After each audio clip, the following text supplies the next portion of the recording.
राजकीय महाविद्यालय बाड़ी के यूट्यूब चैनल पर आप सभी का एक बार फिर से स्वागत है, अभिनंदन है। मैं हूं अनिल कुमार, सहायक आचार्य हिंदी साहित्य। प्रिय विद्यार्थियों, आज का हमारा टॉपिक है पर्दा कहानी, जो यशपाल ने लिखी है। यशपाल हिंदी साहित्य के प्रसिद्ध कहानीकार और उपन्यासकार हैं। वैसे तो उन्होंने अनेक कहानियाँ लिखी हैं, लेकिन यशपाल की पर्दा कहानी बहुत प्रसिद्ध है। यशपाल से पहले प्रसिद्ध कहानीकार के रूप में प्रेमचंद का नाम आता है। उसके बाद देखा जाए तो एक नए युग का प्रारंभ करने का श्रेय यशपाल को ही जाता है। यशपाल की कहानियाँ यथार्थवादी होने के साथ साथ सामाजिक हैं। इन्होंने अपनी कहानियों में समाज की विभिन्न समस्याओं का यथावत चित्रण किया है, इसलिए उनको प्रगतिशील और यथार्थवादी कहानीकार माना गया है। यशपाल की पर्दा कहानी हिंदी साहित्य की एक श्रेष्ठ सामाजिक कहानी है, जिसमें उन्होंने एक ऐसे मध्यम वर्ग के परिवार की कहानी को प्रस्तुत किया है जो समाज के सामने अपनी पुरानी खानदानी इज्जत को बनाए रखना चाहता है। अब यह परिवार पहले की तरह अमीर नहीं रहा। घर परिवार की मूलभूत आवश्यकताओं की पूर्ति के लिए कर्ज लेना पड़ता है। लाख कोशिश करने के बाद भी कर्ज की रकम बढ़ती जाती है, लेकिन पीर बख्श अब भी यही चाहता है कि घर की औरतें घर की दहलीज के भीतर ही रहें, क्योंकि उनके यहाँ घर की औरतों का बाहर निकलना अच्छा नहीं माना जाता। लेखक ने झूठी इज्जत के नाम पर दिखावा करने और सफ़ेद पोशी के पर्दे के पीछे छिपी दीनता और दरिद्रता का मार्मिक चित्र प्रस्तुत किया है। अब हम इस कहानी के तत्वों के आधार पर देखेंगे कि कहानी कितनी सफल रही है। तो कहानी के तत्वों में सबसे पहले कथानक की बात की जाती है। इस कहानी के कथानक की जब हम बात करते हैं तो यह कहानी चौधरी पीर बख्श के परिवार की है, जिन्होंने अपने दादा के समय में जिनके दादा अपने समय में चुंगी के दरोगा थे और उन्होंने अपना मकान भी बनवाया था, किंतु दो ही पीढ़ियों में उनके वंशज पीर बख्श अत्यंत निर्धन हो गए। कहानी का आरंभ पीर बख्श के परिवार से होता है। उसके पश्चात पीर बख्श की विषम परिस्थितियों से जूझते हुए पीर बख्श के चरित्र के रूप में कथानक का विकास होता है। खान से लिया गया उधार न चुका सकने के कारण स्थिति और भी गंभीर हो जाती है, जो भयानक रूप धारण कर लेती है। इसे कहानी के विकास की अवस्था की दृष्टि से संघर्ष की अवस्था कहा जा सकता है। पर्दा कहानी में चरम सीमा की अवस्था तब आती है जब पीर बख्श के द्वारा कर्ज का पैसा न लौटाने पर खान क्रोध से पीर बख्श के घर की ड्योढ़ी पर लटका टाट का पुराना फटा हुआ पर्दा तोड़कर आंगन में फेंक देता है। उस समय का मार्मिक और प्रभावशाली दृश्य पाठक पर गहरे अवसाद की अमिट छाप छोड़ जाता है। इस प्रकार कहानी का कथानक अत्यंत संक्षिप्त है।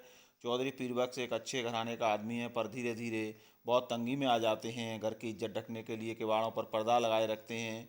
एक बार मुसीबत में आकर वे थोड़े से रुपए ले लेते हैं, समय पर कर्ज नहीं चुका पाते। परिवार की हालत बहुत ख़राब हो जाती है। घर में खाने के भी लाले पड़ जाते हैं। घर की मूलभूत आवश्यकताओं को पूरा करने धीरे धीरे घर के गहने और दूसरी बहुमूल्य वस्तुएं बेची जाने लगती हैं। घर की महिलाओं को घर से बाहर निकलने की इजाज़त नहीं थी, इसलिए लोगों को पीर बख्श की माली हालत के बारे में जानकारी नहीं थी। पीर बख्श की खानदानी इज्जत को घर की ड्योढ़ी पर बड़ा पर्दा बचाए रखता है, लेकिन जब खान क्रोधित होकर किवाड़ पर टंगे पर्दे को खींच देते हैं तो सारी वास्तविक स्थिति सामने आ जाती है। और ये वास्तविक स्थिति जितनी भयावह होगी, इसकी पाठक ने कल्पना भी नहीं की होगी। अब हम पात्र और चरित्र चित्रण की बात करें तो पर्दा कहानी में ज़्यादा पात्र नहीं हैं। संपूर्ण कहानी का केंद्रीय चरित्र पीर बख्श है। उसका दूसरा विरोधी चरित्र खान है। खान के माध्यम से लेखक ने चौधरी पीर बख्श के चरित्र की विषमताओं को अधिक उभारने का प्रयास किया है। खान की कठोरता, निर्भयता, सूदखोरी की आदत, वाणी की कटुता एक प्रकार से समाज के शोषक पूंजीपति वर्ग का प्रतिनिधित्व करती है। उनका चरित्र किसी प्रकार के घर परिवार के संस्कार से प्रभावित होता है। वो अपनी इज्जत की झूठी भावना से परेशान होते हैं। ये चौधरी पीर बख्श के चरित्र की बात है कि वो अपनी इज्जत की झूठी भावना से परेशान होने वाले हैं। इसका बहुत ही वैज्ञानिक चित्र यहाँ लेखक ने खींचा है। वस्तुतः पीरबक्स का चरित्र भारतीय समाज के करोड़ों निम्न मध्यम वर्गीय लोगों की दीनहीन दशा की ओर संकेत करता है। पर्दा कहानी का पात्र व्यक्तिगत न होकर वर्गगत है। इस कहानी के चरित्र चित्रण की यह विशेषता है कि लेखक ने पात्रों का बाहरी व्यक्तित्व और स्वभाव के साथ साथ अंतरंग चित्र को भी बड़ी सजीवता से अंकित किया है। कहानी के अगले तत्व कथोपकथन की बात की जाए तो पर्दा कहानी में कल्पना का अल्प प्रयोग हुआ है। कहानी का अधिकांश भाग वर्णनात्मक है। वर्णनात्मक होने के कारण पर्दा कहानी के संवादों का कम विकास हुआ है, परंतु जहाँ भी संवाद रखे गए हैं वो अत्यंत स्वाभाविक और पात्रानुकूल बन पड़े हैं। देश काल और वातावरण। यशपाल ने समाज के चित्रण करने के चेहरे के रूप में प्रसिद्ध हैं। इस कहानी में उन्होंने आधुनिक युग के समाज की स्थिति का वास्तविक चित्र प्रस्तुत किया है। कहानी उन दिनों की है जब भारत स्वाधीन नहीं हुआ था, परंतु उन दिनों हमारे निम्न वर्गीय समाज की जो स्थिति थी आज भी लगभग वैसी है। आज भी सफ़ेदपोश वर्ग अपने ऊपर ईशान के नाम पर असलियत को स्वीकार नहीं कर पाता और चौधरी पीरबक्स की भांति आर्थिक संकट में घिरा रहता है। लेखक ने इस कहानी में गरीबों की कच्ची और गंदी बस्ती के वातावरण का सजीव चित्र खींचा है। अब इस कहानी की भाषा शैली की बात की जाए तो हम कह सकते हैं कि पर्दा कहानी की सफलता का रहस्य है उसकी सहज स्वाभाविक भाषा और भाषा की स्वाभाविकता। इसके कारण ये कहानी यथार्थ के अधिक निकट और मार्मिक बन पड़ी है। कहानी की पृष्ठभूमि मुसलमानी जीवन से संबंधित है, अतः लेखक ने कथा का वर्णन करते समय और पात्रों का चित्रण करते समय स्थिति और पात्रों के अनुकूल ही सामान्य मुसलमान परिवारों में प्रयोग होने वाली उर्दू शब्दावली का प्रयोग किया है, जैसे महकमा, ओहदा, माहवार, कुनबा, इज्जत, ये शब्द इस्तेमाल किए गए हैं। भाषा प्रयोग में यशपाल में पात्रों की अनुकूलता का भी विशेष ध्यान रखा है। पीरबक्स की बातों में नम्रता गंभीरता है, जबकि खान की बातों में कट्टरता और बिगड़ी हुई शब्दावली की अधिकता है। कहानी की शैली वर्णनात्मक और चित्रात्मक है। यद्यपि कथा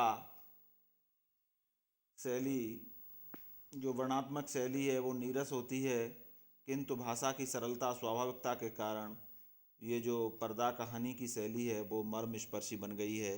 अब थोड़ा सा हम इसके उद्देश्य की चर्चा करें तो पर्दा उद्देश्य के बारे में हम कह सकते हैं कि पर्दा एक प्रतीकात्मक कहानी है जिसका उद्देश्य हमारे समाज के भीतर खोखलेपन पर बड़े गंभीर और भीतर खोखलेपन पर पड़े हुए आवरण अर्थात पर्दे को हटाकर उसकी असल तस्वीर हमारे सामने प्रस्तुत करना है।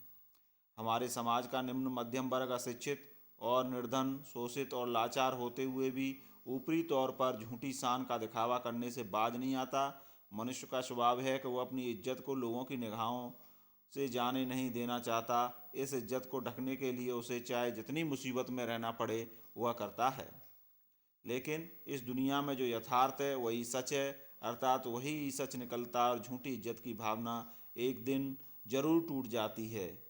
अर्थात इस दुनिया में जो यथार्थ है, जो सच्चाई है, वह एक दिन जरूर सामने आ जाती है और इस झूठ का टूटना यथार्थ के रूप में स्वीकार करना यही इस कहानी का उद्देश्य है। पर्दा कहानी आदि से अंत तक सामाजिक उद्देश्य को लेकर चली है। लेखक ने भारतीय समाज की दीनहीन और दलित अवस्था के आवरण को उतार कर स्पष्ट कर दिया है कि इसे दयनीय दशा से छुटकारा प्राप्त करने के लिए वास्तविकता को स्वीकार करना आवश्यक है। बहुत बहुत धन्यवाद।